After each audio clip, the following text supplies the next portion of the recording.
So hey everyone, welcome back to another quick and very interesting tutorial.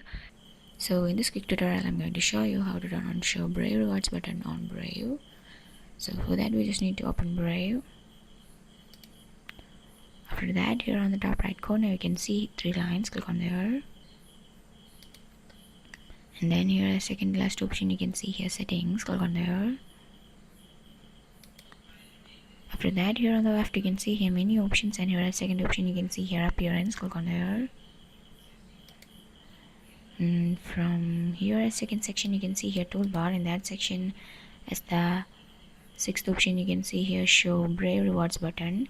Here you can see that it had been turned off, so by clicking it you can turn it on. So this is how you can turn on show Brave rewards button on Brave.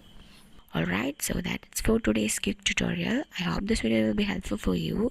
Make sure to do it the like button and the subscribe button for more such helpful and interesting tutorial. See you in the next one. Take care.